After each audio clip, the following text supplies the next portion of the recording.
Je vous propose maintenant une capsule sur la démonstration. Activité fondamentale en mathématiques et ici de discuter de sa place dans l'enseignement de spécialité au lycée à compter de la rentrée 2020 et plus particulièrement du programme de terminale.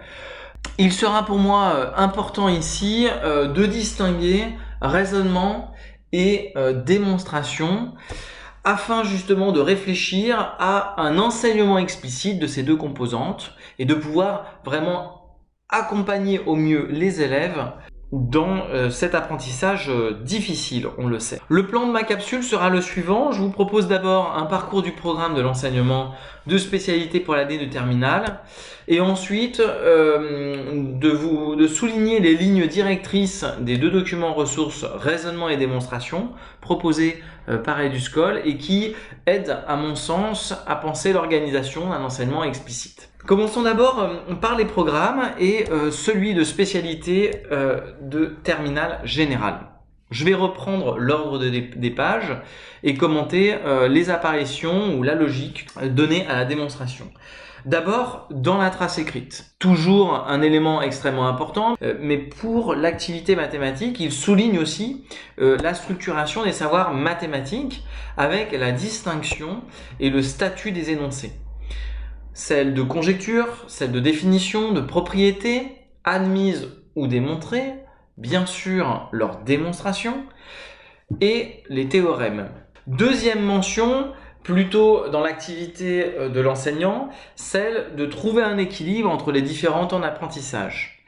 On a ici les temps de cours où le professeur expose avec précision certaines démonstrations et permet aux élèves d'accéder à l'abstraction. Donc on est vraiment à un moment où on va accompagner les élèves à s'abstraire, à généraliser un cas de figure et à comprendre la preuve. Ce travail-là est bien mieux explicité dans les documents ressources. J'y reviendrai. Troisième élément, page 5, sur l'organisation du programme, qui met ici vraiment en évidence l'importance que l'on donnera à cette activité de démonstration. Démontrer est une compétence fondamentale de l'activité mathématique. Il s'agit donc de transmettre le sens de cette composante, cette importance pour les élèves, et donc de varier les approches pour les en convaincre. Je vous propose maintenant une excursion donc dans ces deux documents ressources. Je m'intéresserai à celui développé en première. Globalement, la logique entre la seconde, première et terminale va se poursuivre et donc je me permettrai d'extrapoler un petit peu les conseils formulés pour la classe de première à la classe de terminale qui nous intéresse aujourd'hui. Donc dans ce document, comme souvent, les mots-clés posent vraiment le cadre de l'ensemble et la problématique. On a d'une part le raisonnement, on a d'autre part la démonstration et la preuve.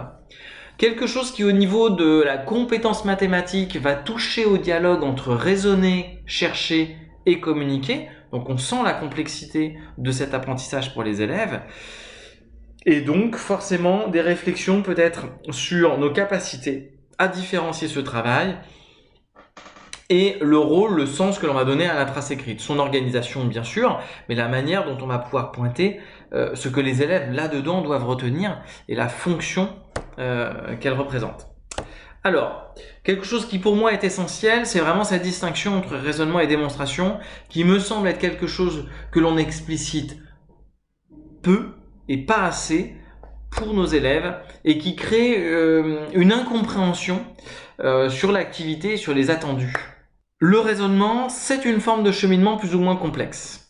Cela peut comprendre de la recherche, de la découverte, des conjectures, des essais-erreurs, une quantité de stratégies dans lequel il s'agit vraiment de trouver un cheminement.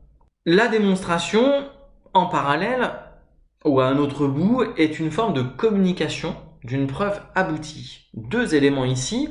On est donc sur quelque chose qui est un produit fini, une preuve aboutie. Elle est donc le résultat d'un processus. Et c'est ce processus-là qu'il faut quand même, je pense, réussir à montrer aux élèves. Et c'est peut-être là qu'est la plus grande difficulté pour notre enseignement. Et puis c'est une forme de communication Donc, elle est régie par un certain nombre de règles, de conventions d'écriture, celle de devoir se reposer sur des résultats acquis, donc qui ont déjà trouvé leur place dans le cours et la trace écrite du cours de maths, et construite selon des règles de logique. Donc notre raisonnement hypothético-déductif, ou selon un certain nombre de raisonnements que l'on va pointer. À la page 3, l'importance qui va être donnée à un processus de maturation en 3 temps. Manipuler, verbaliser, abstraire. Chaque preuve, ce que rappelait le plan Villani-Torossian, doit s'inscrire dans un processus de maturation qui suit ces 3 étapes. Et il est à pointer, c'est la phrase juste après, que la démonstration ne s'inscrit pas dans un moment isolé. Et c'est peut-être souvent l'erreur que l'on peut commettre en laissant à penser que finalement la démonstration est un exercice de style que l'on fait de manière ponctuelle à l'occasion du cours, mais qui ne fait pas forcément sens, qui ne dialogue pas forcément avec d'autres temps de la classe, et en particulier des temps de recherche. Et des temps peut-être de débat, de verbalisation, surtout des raisonnements.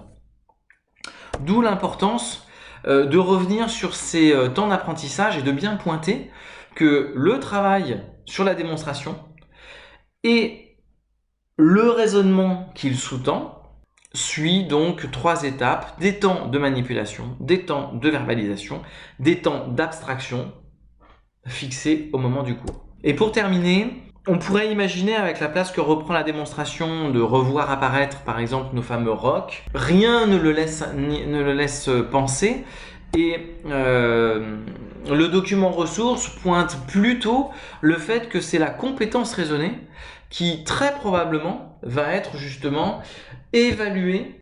Pour nos élèves de terminale, on peut bien sûr se projeter sur l'épreuve orale, où une évaluation de leur capacité à raisonner aura beaucoup plus de sens que l'exposé d'une démonstration par exemple. Dernier élément sur lequel j'attirerai votre attention, cette idée, je trouve ce titre qui m'a interpellé, clarifier et faire évoluer les pratiques. Ce serait un petit peu ma conclusion, c'est-à-dire que dans notre enseignement, le travail autour de la démonstration et le contrat de classe, l'attendu, ce que on veut développer avec les élèves n'est pas clair. Il ne s'agit pas d'un exercice de style d'écriture, de connaître des démonstrations par cœur ou comme une autodictée, mais de pouvoir en connaître un certain nombre comme étant des références d'un certain nombre de raisonnements. Ce sont donc des fixateurs de ces raisonnements. Dans leur forme, elles expliquent et elles explicitent aussi l'organisation d'une preuve mathématique. Donc elles parlent de ce qu'est l'activité mathématique et de la manière dont les mathématiciens organisent ou partagent leur raisonnement en termes de communication. Et il faut, à mon sens, et c'est comme ça que je comprends, faire évoluer les pratiques, en veillant bien à inscrire le travail sur la démonstration et le raisonnement dans un temps long, avec une stratégie certainement annuelle, pointant de manière aussi explicite possible ces moments où on va être dans la manipulation, dans la verbalisation ou dans l'abstraction, pour bien faire comprendre aux élèves la manière dont on les accompagne dans cet apprentissage de l'abstraction au travers de la démonstration.